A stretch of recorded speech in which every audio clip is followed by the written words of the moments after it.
Devido a dificuldades técnicas, não foi possível gravar em vídeo esta segunda parte do sermão no culto de domingo. Por isso, tornou-se necessário restar agora apenas esta gravação em áudio para que a mensagem sobre a segurança da salvação fique completa e disponível para todos. Nesta continuação, vamos prosseguir com o tema da certeza da salvação, procurando perceber como a palavra de Deus nos ajuda a descansar em Cristo e a viver com confiança diante do Senhor. Espero que a palavra os abençoe. Amados, por favor, abram suas Bíblias na primeira epístola de João, capítulo 3, versículo 19 a 24. E nisto conheceremos que somos da verdade, bem como perante Ele tranquilizaremos o nosso coração. Pois, se o nosso coração nos acusar, certamente Deus é maior do que o nosso coração e conhece todas as coisas. Amados, se o coração não nos acusar, temos confiança diante de Deus. E aquilo que pedimos, dele recebemos, porque guardamos os seus mandamentos e fazemos diante dele o que lhe é agradável. Ora, o seu mandamento é este, que creiamos em o nome de seu Filho, Jesus Cristo, e nos amemos uns aos outros, segundo o mandamento que nos ordenou. E aquele que guarda os seus mandamentos permanece em Deus e Deus nele. E nisto conhecemos que ele permanece em nós, pelo Espírito que nos deu. Oremos. Triuno Deus, com a sua palavra estamos aqui a ouvi-lo. Com o poder do Espírito estamos aqui para ser transformados. E pedimos que nesta meditação nos transformes para sermos como Cristo. Para a sua glória. Amém. Por favor, vejam o versículo 19 novamente.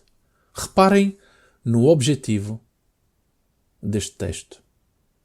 E nisto conhecemos que somos da verdade e diante dele asseguraremos nosso coração. O apóstolo João queria que os crentes tivessem segurança da sua salvação e não preocupação ou corações duvidosos. Isto nos indica que até crentes genuínos podem por vezes não ter certeza da salvação. E estas dúvidas podem surgir por várias razões. Por vezes da culpa, por algo que fizemos ou dissemos. Por vezes podemos duvidar da nossa salvação quando nos comparamos com outros.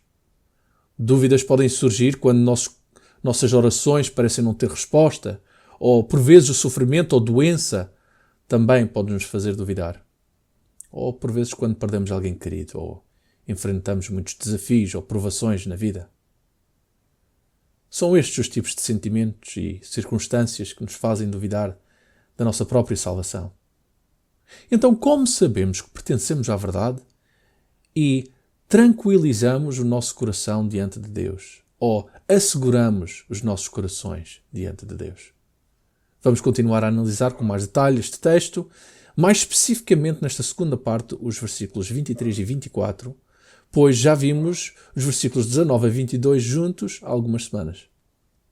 O meu objetivo com estes dois sermões, na primeira epístola de João, capítulo 3, de 19 a 24, é destacar 4 atitudes ou comportamentos que são evidentes entre aqueles que pertencem à verdade.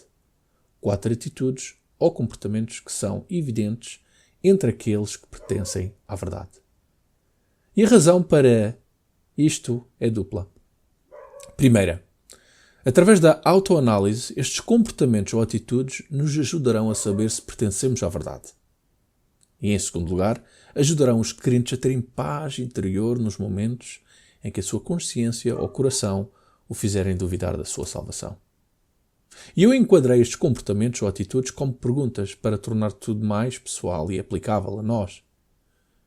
Da última vez, a primeira pergunta que fizemos a nós próprios para encontrar segurança e ter o coração em paz perante Deus se encontra no versículo 20.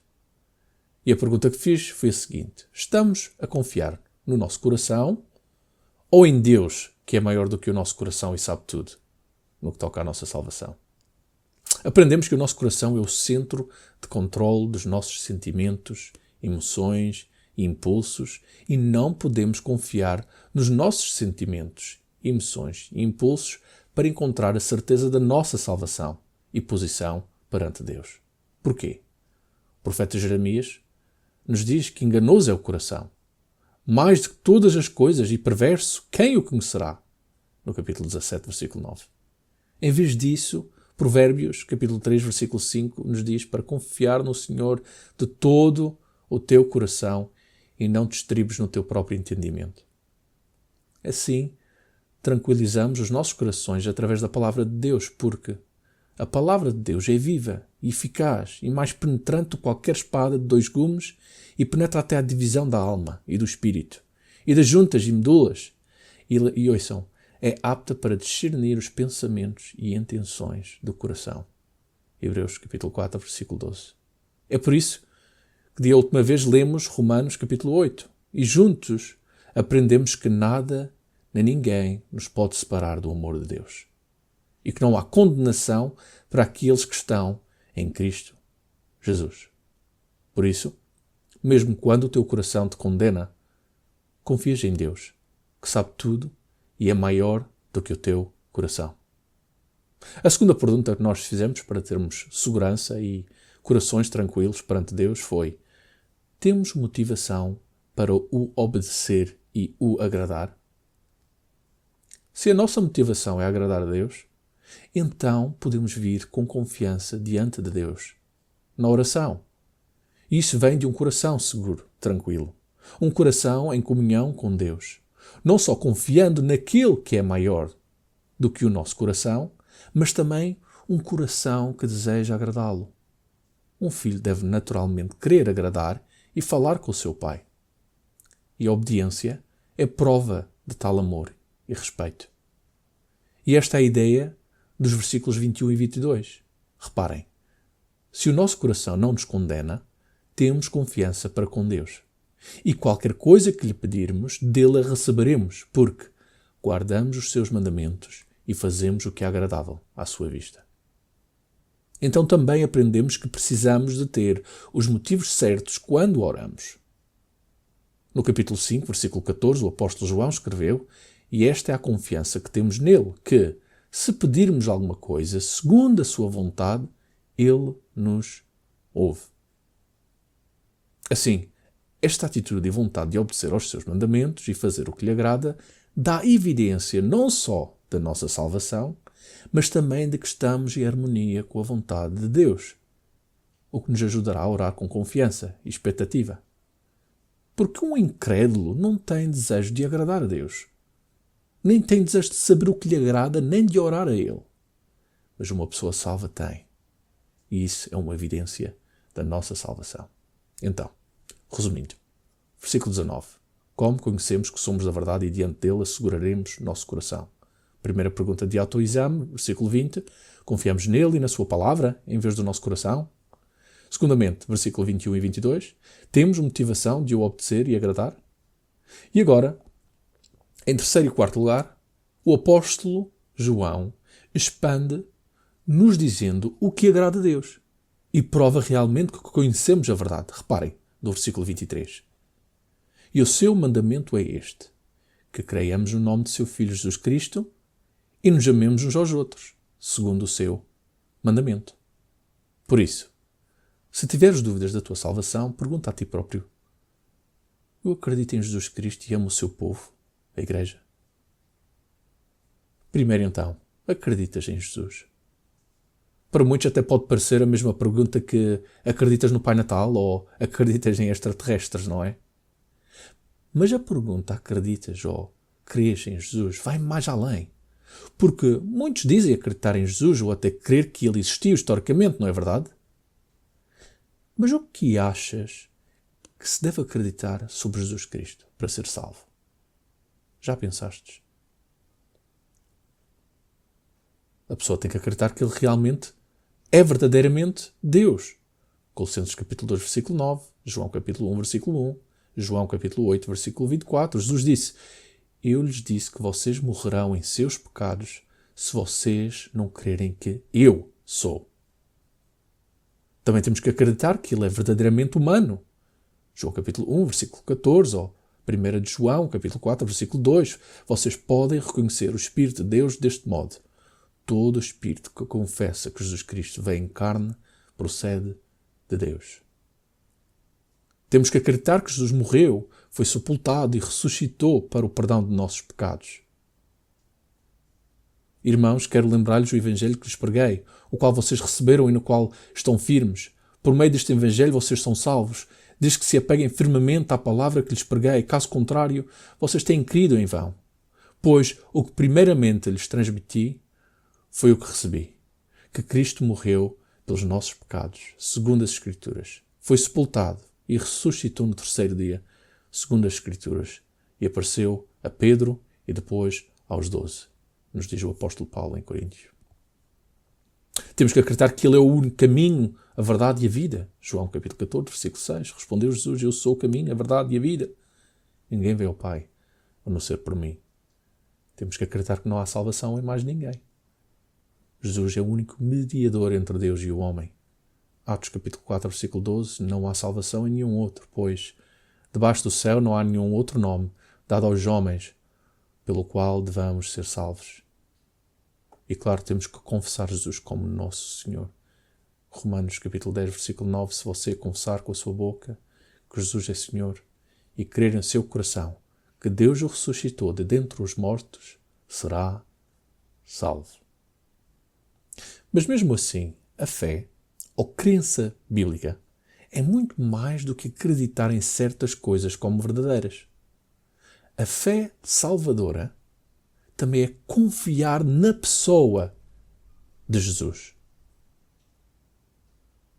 Embora esta não seja uma ilustração perfeita, mas pensem numa cadeira, como um exemplo. Podemos olhar para uma cadeira e acreditar que é feita de materiais, não é? Suficientes, fortes, para suportar o nosso peso. Também podemos acreditar que foi montada corretamente. Mas isso não é fé ou crença bíblica. A fé bíblica é sentar-se na cadeira, depender da cadeira para segurar o nosso peso. Então, confias que Jesus é o teu Salvador? Estás a contar com a morte dele, o seu sacrifício, como pagamento total da tua dívida de pecado perante um santo Deus? Estás a confiar na sua ressurreição como garantia da tua? Acreditas que foste salvo pela graça, por meio da fé, nas boas obras de Cristo e não nas tuas? Ele é o teu Senhor? Porque esta palavra e verbo, crer ou acreditar, no versículo 23, não só significa ter fé, depositar confiança, mas implica assumir um compromisso. Carrega a ideia de rendição, submissão, tal como a submissão e rendição total do nosso corpo à cadeira por meio da fé, de que a própria nos sustentará o peso e não cairemos. Crer em Cristo é muito mais que uma decisão intelectual. Existe uma transação, submissão ao senhorio de Cristo em nossas vidas. Porque, na verdade, fomos comprados a um alto preço e somos chamados a viver para Ele. 1 Coríntios, capítulo 6, versículo 20, fostes comprados por bom preço. Glorificai, pois, a Deus no vosso corpo e no vosso espírito, os quais pertencem a Deus. Portanto, é mais do que acreditar em factos sobre Jesus. Porque muitos acreditam que Ele existiu. Até alguns ainda podem acreditar que Ele é Deus. E mesmo assim não serem salvos. Então acreditar é ter uma confiança completa no que Ele disse, em quem Ele é e no que Ele fez, através da sua vida perfeita, na sua morte e ressurreição para nos reconciliar com Deus. E este acreditar, esta crença, esta fé, é uma fé ativa, não passiva. Uma fé e crença que nos leva a obedecer, amados. Não como mérito, mas como demonstração de gratidão e submissão ao Senhor de nossas vidas. Porque, amados, reparem na ênfase que o apóstolo faz em retorno desta crença em Cristo. Notem as palavras guardar, amar, fazer, mandamentos. Reparem, lemos novamente. Versículo 21. Amados, se o nosso coração não nos condena, temos confiança para com Deus e qualquer coisa que lhe pedirmos, dele a receberemos porque guardamos os seus mandamentos e fazemos o que é agradável à sua vista. E o seu mandamento é este, que creiamos no nome de seu Filho Jesus Cristo e nos amemos uns aos outros, segundo o seu mandamento. Versículo 24. E aquele que guarda os seus mandamentos, nele está e ele nele. E nisto conhecemos que ele está em nós, pelo Espírito que nos tem dado. Em toda esta carta, esta epístola, o apóstolo João reforça esta verdade repetidamente. Que cristãos genuínos não são livres de fazerem o que querem. Não somos livres para acreditar no que quisermos. Não somos livres para dizer o que quisermos acerca de Deus e Cristo. Deus é soberano e tem o direito de comandar as nossas vidas. E como nosso Pai Celestial, Ele sabe o que é melhor para os seus filhos. O caminho que devemos seguir. Os pais ou filhos que devemos ser.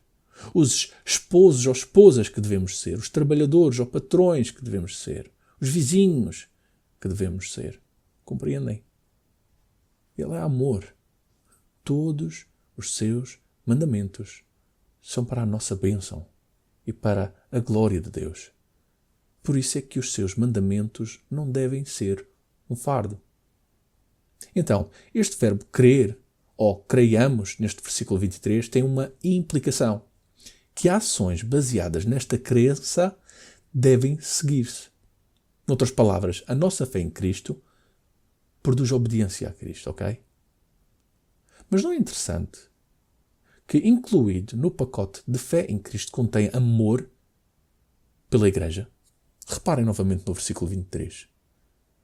E o seu mandamento é este, que creiamos no nome de seu Filho Jesus Cristo e nos amemos uns aos outros, segundo o seu mandamento. Então, este mandamento tem duas partes. Primeira, crer em Cristo. Segunda, amar uns aos outros. Agora, no contexto desta epístola, desta carta, lembrem-se de que alguns falsos crentes, falsos mestres, abandonaram a Igreja. No capítulo 2, versículo 19, o apóstolo escreveu: eles saíram de nós, mas não nos pertenciam verdadeiramente, pois, se tivessem sido nossos, teriam permanecido connosco. Mas a saída deles mostrou que nenhum deles nos pertencia. E qual foi, pelo menos, duas provas que eles tinham uma falsa segurança da salvação? Não tinham a crença correta acerca de Jesus. Reparem no capítulo 2, versículo 22 e 23. Quem é o mentiroso, senão aquele que nega que Jesus é o Cristo? É o anticristo esse mesmo que nega o Pai e o Filho. Qualquer que nega o Filho também não tem o Pai. E aquele que confessa o Filho tem também o Pai. E, em segundo lugar, falharam em amar os outros na Igreja. Reparem no capítulo 3, versículo 10. Nisto são manifestos os filhos de Deus e os filhos do diabo. Qualquer que não pratica a justiça e não ama a seu irmão, não é de Deus. Repararam como é um pacote? Fé no Senhor Jesus e a obediência exprimida no amor ao seu irmão. Então, se tiveres dúvidas da tua salvação, pergunta a ti próprio: acredita em Jesus Cristo? E, segundamente, ama o seu povo, a Igreja? Novamente vos lembro que a maior expressão visível do nosso amor por Cristo está interligada ao nosso amor pela Igreja. É uma prova e um testemunho que pertencemos à verdade. Não conseguimos ler toda esta epístola de João sem notar a extrema importância do amor entre os membros da Igreja. Reparem rapidamente comigo no contexto imediato dos versículos anteriores. Versículo 16. Conhecemos o amor nisto, que Ele deu a sua vida por nós e nós devemos dar a vida pelos irmãos. Versículo 17. Quem, pois, tiver bens do mundo e, vendo o seu irmão necessitado, lhe cerrar o seu coração, como estará nele o amor de Deus? Versículo 18. Meus filhinhos, não o amemos de palavra nem de língua, mas por obra e em verdade. Então, o que é que o amor pelos irmãos tem a ver com a segurança da salvação? A fé genuína em Cristo resultará em amor genuíno pelas pessoas por quem Ele morreu, pela sua igreja. Em outras palavras, se professas ter fé em Cristo, se professas acreditar no nome do Filho de Deus, mas não tens qualquer amor pelo seu povo, então não és salvo. Acham isto demasiado difícil de acreditar? Talvez demasiado exigente de nós? Vejam o próximo capítulo. Em versículos 7 e 8. 1 de João, capítulo 4, versículos 7 a 8. Amados, amemo-nos uns aos outros, porque o amor é de Deus. E qualquer que ama é nascido de Deus e conhece a Deus. Aquele que não ama não conhece a Deus, porque Deus é amor. Amados, sabem que a igreja primitiva era conhecida por ser seguidora do caminho. Os incrédulos chamavam os seguidores de Cristo de cristãos. Não eram os próprios crentes que se chamavam cristãos. Os seguidores de Jesus não se chamavam a si próprios de cristãos. As suas vidas e amor uns pelos outros eram prova que seguiam Cristo e amavam como Cristo. Era evidente para as pessoas os reconhecerem que eles eram diferentes. Lembrem-se do apóstolo Paulo, antes de ser convertido e era Saulo, ele conseguia determinar e identificar o que ele chamava de seita, ou os seguidores do caminho, ou os cristãos, porque suas vidas transpareciam Cristo, o seu amor era evidente, a sua conduta era evidente. E embora as circunstâncias eram diferentes, nós vemos uma atitude amorosa entre os crentes na igreja primitiva. Vamos olhar juntos para Atos capítulo 2. Atos capítulo 2, de versículos 44 a 47. Atos capítulo 2, versículos 44 a 47. Todos os que criam estavam juntos e tinham tudo em comum. Vendiam suas propriedades e fazendas e repartiam com todos segundo cada um tinha necessidade. E, perseverando unânimes todos os dias no templo e partindo do pão em casa, comiam juntos com alegria e singeleza de coração, louvando a Deus e caindo na graça de todo o povo. E todos os dias acrescentava o Senhor à igreja aqueles que se haviam de salvar. Podem voltar à 1 de João, capítulo 3, versículo 23. Já disse isto antes, mas compreendam, irmãos e irmãs, que a expressão mais elevada do nosso amor cristão não é para com o mundo incrédulo que rejeita o nosso Salvador. A expressão mais elevada do teu amor cristão é para com os teus irmãos e irmãs na fé. A igreja do nosso Senhor Jesus Cristo. Então faz sentido o que Jesus disse em João capítulo 13, versículo 35. Com isso, todos saberão que vocês são meus discípulos, se vocês se amarem uns aos outros. Portanto, se lhe falta a segurança da salvação, primeira pergunta de autoexame, no versículo 20. Estamos a confiar em Deus e na sua palavra em vez do nosso coração? Segundamente, versículo 21 e 22. Temos motivação de o obedecer e o agradar? Em terceiro lugar, cremos realmente em Jesus como nosso Senhor? E quarto, amamos o seu povo, a igreja? E por fim, sabem o que nos dá testemunho que pertencemos a Ele? E nos dá realmente a vontade e a habilidade de confiar em Deus, obedecê-lo, crer em Cristo, amar a igreja desta maneira? É o Espírito Santo. Reparem como o apóstolo João resume no versículo 24. E aquele que guarda os seus mandamentos nele está, e ele nele. E nisto conhecemos que Ele está em nós, pelo Espírito que nos tem dado.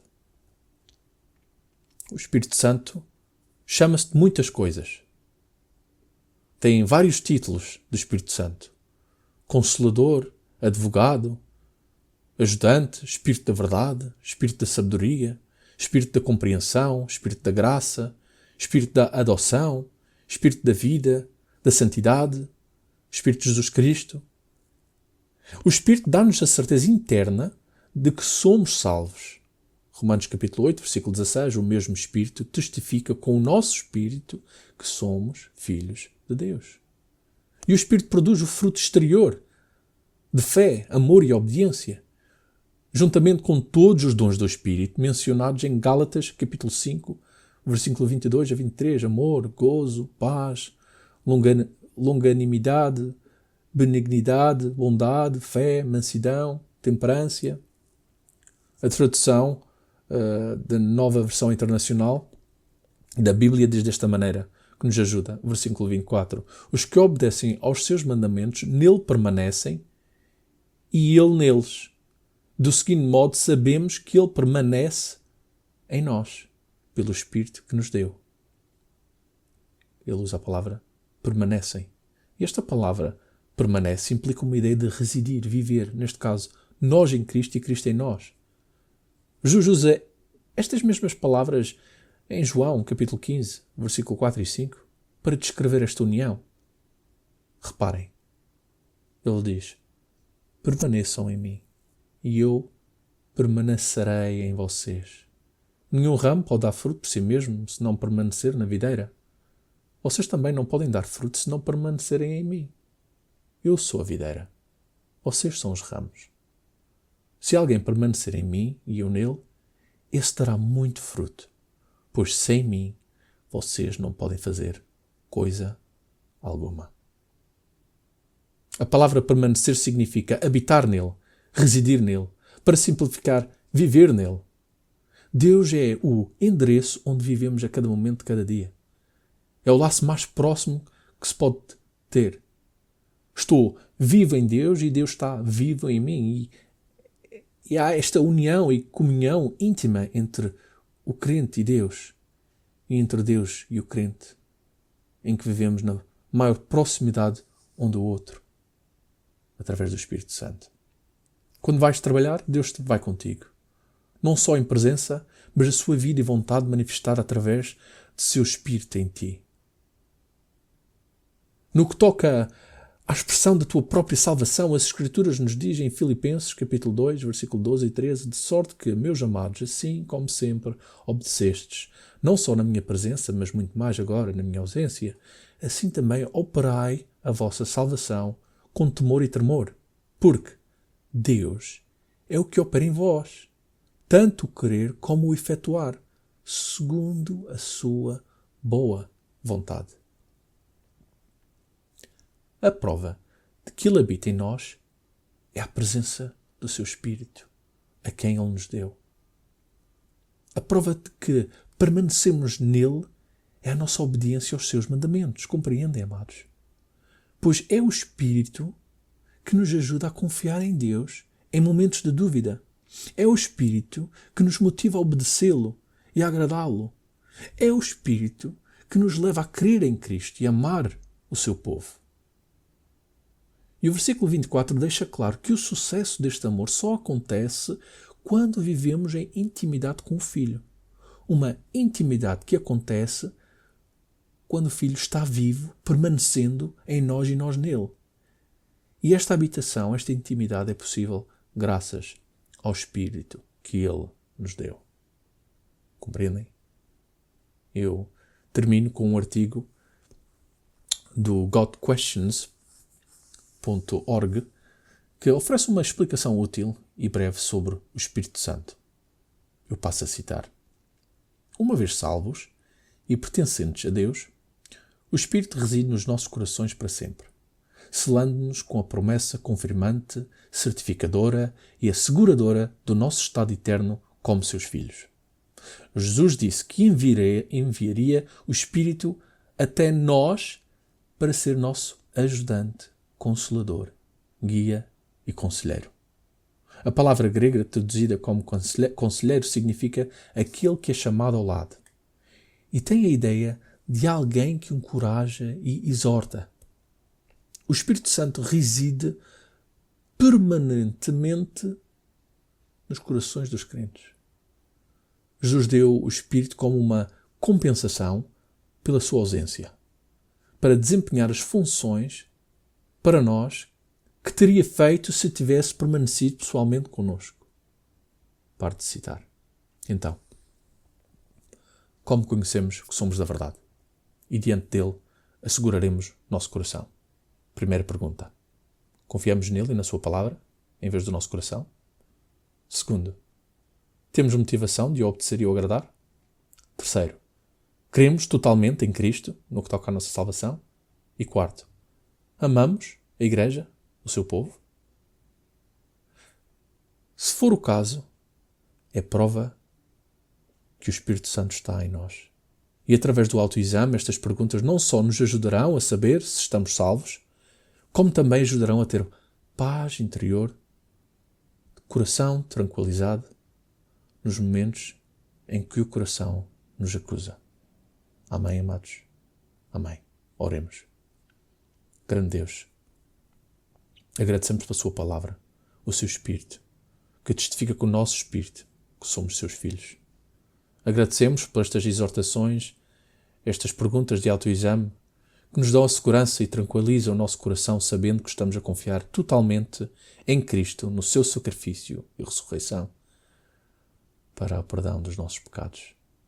Pedimos que aumentes a nossa confiança, a nossa crença, a nossa fé, e que demos muitos frutos e amemos uns aos outros, tal como nos comandastes, e o pedimos para a sua glória, e em nome de Jesus. Amém.